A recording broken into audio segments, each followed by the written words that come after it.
करेजा टुकड़ा टुकड़ा में हो जाला। ओ बरा रउआ आंगन में जाके देखे नु आंगनमा के रौना कवा रुए लागेला। आरी बेटी आवाधारे नागरिया जुआवा खेला नीता बेटी आज हार गई है।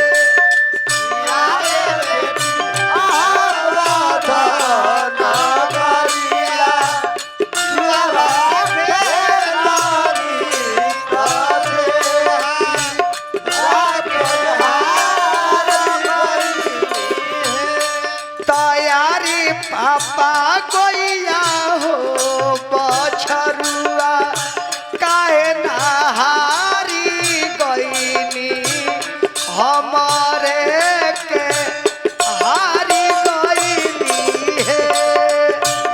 मेहरारू ससुरारी में गजन करेली सब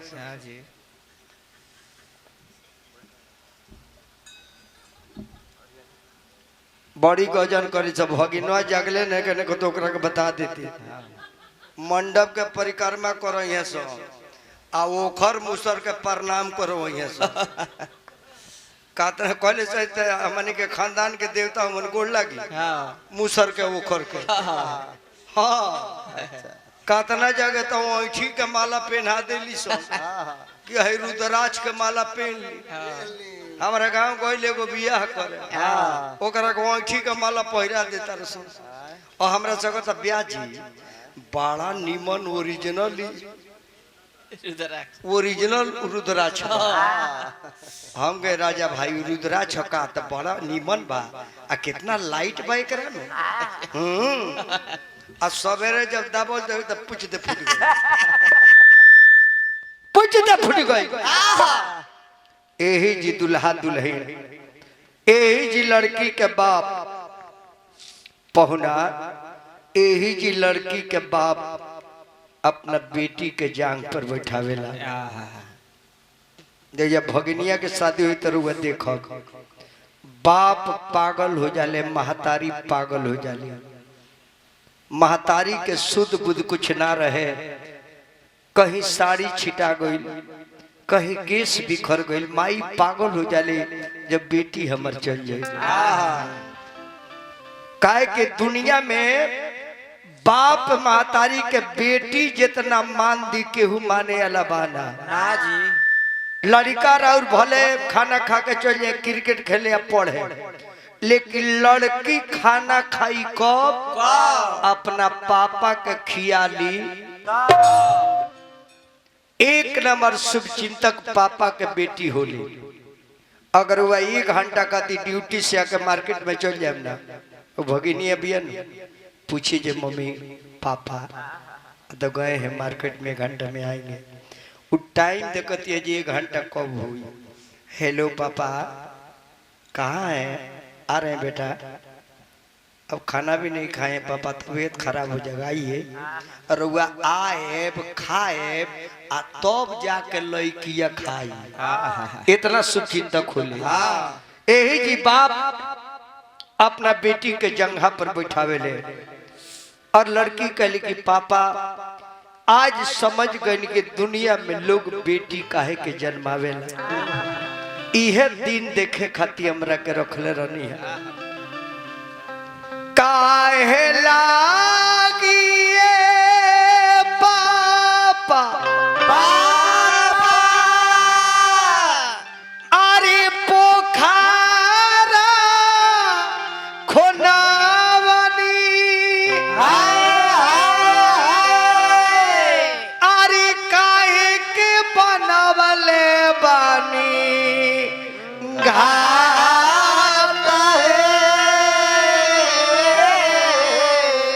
काहे लागी ए पादिया जाना मानी काहे के खोजानी दामाद तमाथवा मिशन बेटी बेटी अरे पोखरा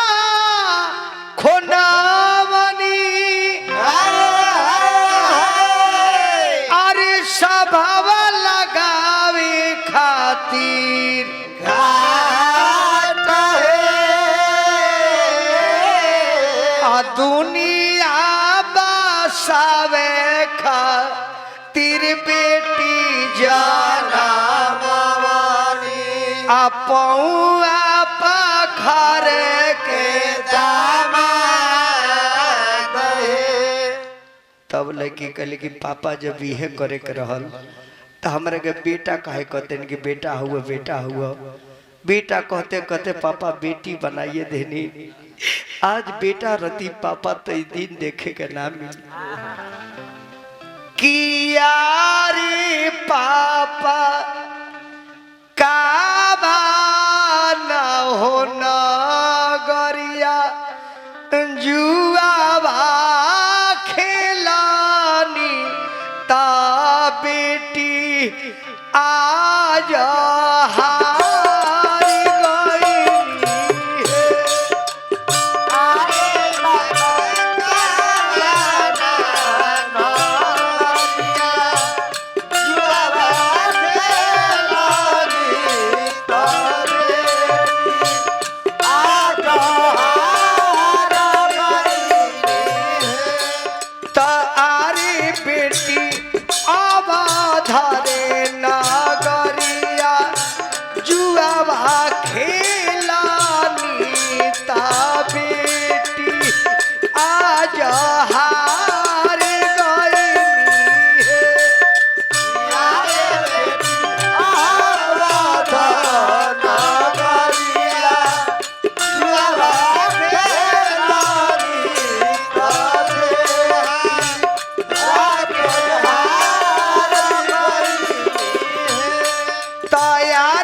पापा गोइया हो बछरुआ काहे नहारी गईनी हमारे के हारी गईनी है।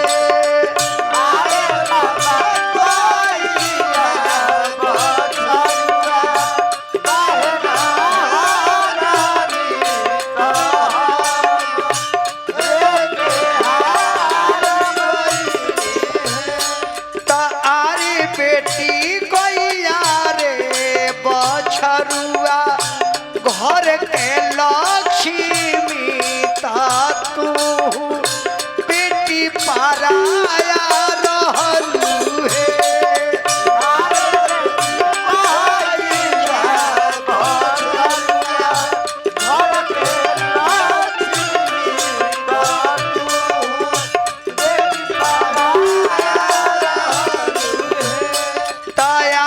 पापा बेटावा हो पतोहिया काहे नहारी गईनी हम रे के हारी गईनी है।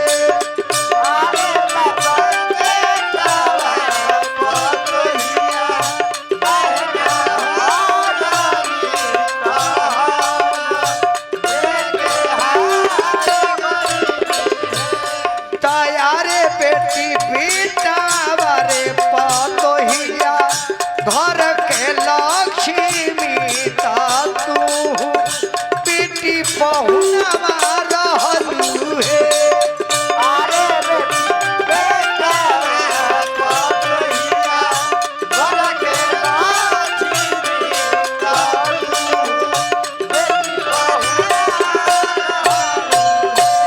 कथी के पीढ़ैया पापा हो बैठल बानी हमरो के बैठल बानी हमरो के बैठल बानी कथी के करे जवा पापा हो कइले बानी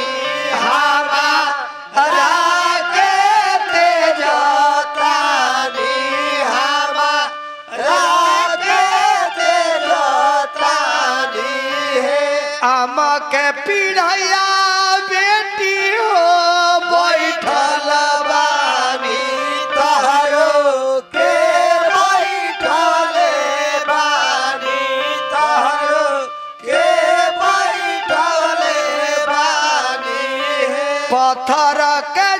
बतिया बेटी हो कइले बानी तोहरा के ते जातानी तोहरा के ते जातानी।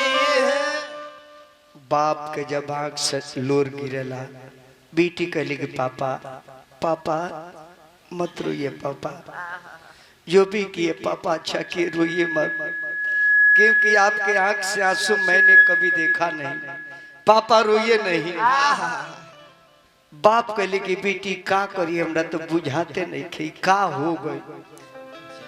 लड़की कहले कि पापा यही जी बैठा रही, जाई मत कही, जागले रही आए पापा, जागले रही आजू घरवा छोरिया होई है आजू घरवा चोरिया होई है। चोरावा के नमवा बेटी बताई हो रे तू कवन चोरावा चोरिया करी है कवन चोरावा चोरिया करी है। चोरावा के नवा अवा विकास चोरावा है, चोरावा चोरिया करी है ऊ है चोरावा चोरिया करी है। बाप के करेजा टुकड़ा टुकड़ा में हो जाला। ओ बरा रउआ आंगन में जाके देखे नो, आंगनमा के रौना कवा रुए लागेला, अदनी एगो कलसा पर दिया जरेला, उ दियवा देखे नो लप लप लप लप करे लागेला बुताए खातिर, ओकरो से बर्दाश्त ना होला, एकदम बाप के चेहरा उड़ जाला। बाप कहले कि बेटी का हो गई, शाम के का सीन हुए, ये बेरा का हो कवन गारा नवा बेटी हो साझे बेरिया लागी हो गईले साझे बेरिया लागी हो गईले।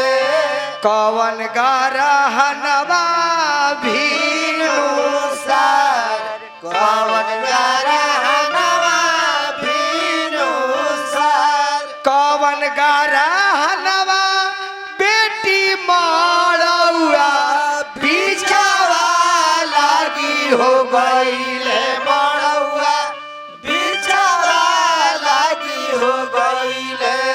कब होई है उगारी हमार कब होई है उगारी हमार। चंदा गारा नवा पापा हो साझे बेरिया लागी हो गईले साझे बेरिया लागी हो गईले।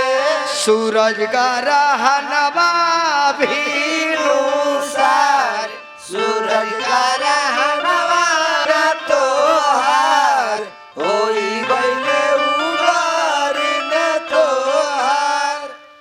बाप जब कन्यादान दे के निकले ले पागल के समान, दौड़ के हो कुर्सी पर, दौड़ के हो बेंच पर, ओवर के जाके कह दियो सुख बाबा फलाना सामान कहाँ धइल बा, तो देखे वो दिन रउआ का कहे, देखो लो कौन सामान कहाँ बा, हमार दिमाग काम नहीं कर। बाप पागल हो जाले भाई। आइने लोग खोजता कि लड़किया के भाई कहाँ बा, उ बेचारा पलंग पर रोते रोते सुत गइल बा। लड़की के बोला के ले आई जाला, लड़की के भाई के। अब भाई जब बहन के देखे ले ना तो करेजा फाट जाला। ई बताई कि भाई काहे रोवेला, माई तो रोवेले जे हमर सुविधा रहलिया लड़किया, बाप रोवेले जे हमर सेवा करत रहलिया, लेकिन भाई काहे बहन खातिर रोवेला, काहे भाई ऐसे रोवेला कि कितनो मारत रहनी है, लड़ाई झगड़ा करे, लेकिन आज ले बहन हाथ नहीं के उठौले। आज ले कोनो बहिन अपना भाई के हाथ ना उठले, भले भाई कतनो मरी है लेकिन लगवे रही। आ कितनो मरले बड़े तब वो सुबह में जाके कह दिली भैया उठिए ना, पढ़ने नहीं जाएंगे, नाश्ता लाए आपके लिए। तो भाई रोए लेके हमारे सुविधे बंद हो गई, हमारा पर निगरानी के रखी। वह भाई जब आंगन में आवे ले, अरे लौआ मिलावाना लक्ष्मी निधि भैया बहिना तोहार हई है। अरे अंगूठा धारी ना विकास दुल्हा सुभावा तोहार हई है। हर मर्द अपना औरत के गोड़ पर गिरेला तो शादी होला। औरत का हजन तनी का हो औरत रहुआ घर में जाई तो 3 गो रूप धरी। कवन कवन अपना माई बाप के छोड़ी, घर छोड़ी, सहेली के छोड़ी, भाई छोड़ी, दूसरा के घर में जाई। तब पहले जाई तब बहिन बन के जाई, रहुआ भाई बन के व्यवहार निभाव के चाहिए। धीरे धीरे लड़की रहते रहते नारी के रूप धरी तो सृष्टि के रचना करे लगी। आ जैया पति के तनी तबीयत खराब हो जाओ तो धर्म के महतारी बन के क्रियाकर्म करे लगी। औरत के बहन के रूप में देखी, औरत के नारी के रूप में देखी, और औरत के महतारी के रूप में भी देखे के चाहिए। हम बहुत जगह देखले बने, रो देखले के पति के तनी मुनी अगर खांसी सर्दी हो जाओ तब बर्तन लेके औरत चल जाई, सुन तनी यही में कली बाहर मत निकली, बहुत ठंडा बा। आ लइकवा तो कही जे का हो यही जी मार देला। लेकिन मेहरारू आज ले घिना नहीं के सकत। एस धर्म पत्नी के पूजा करे के चाहिए। पत्नी कह के कहल जाला के जो पति को पतन होने से बचाती है, इसलिए वो धर्म की पत्नी कहलाती है। पति के लिए पत्नी क्या नहीं करती है, पति ही परमेश्वर है। आज जे औरत अपना पति के पूजा करेला, एक बगल भगवान के मूर्ति होके आ एक बगल पति खाना खाए बैठल बानी, भगवान के भोग ना लगा के पति के भोजन दी, तब भगवान खुश रहे कि देखो अपना पति के भगवान के रूप में केगा मानता रही। तब भगवान खुश रही ना जब पति कहते रहे खाना दो अब भगवान के किया तरवा जे तार खेवैया बा, जे तार पति परमेश्वर बा, जे तारा के रखले बा, दुख सुख में संगे बा, ओकर इज्जत न कु कर तो हम तारा पर खुश कर रही। दुल्हा सिन्होरा का बहू बाड़ा नुटाना बा लगन में यह एगो सिन्होरे रहल तरैया बाजार में। उठी तो दुल्हा बाया हाथ में ली, तो बाया हाथ में वो हाथ हाँ आ दहिने हाथ में 5 बेर है मानी के सेनुर हो। चिटुकी से नुरावा ये दुल्हा, रिकॉर्ड कर लो कर। चिटुकी से नुरावा ये दुल्हा जीवन के आधार है।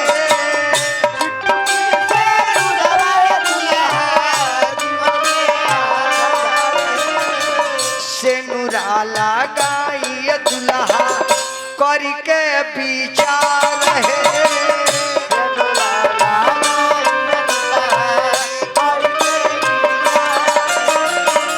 यही रे सेनुरवे बसल सब साना सार है।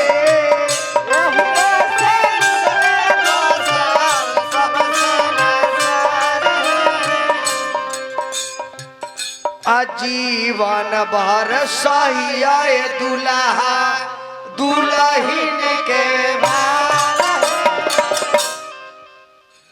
करावला के बाद अग्नि के 7 फेरा लगाओ जाला। अग्नि के साक्षी रख के पूजी एक तरह के शपथ लिहल जाला कि आज के बाद पराया औरत पर नजर ना डालो। और पत्नी भी शपथ ले ली कि आज के बाद पराया पुरुष से आंख मिला के बात ना करब।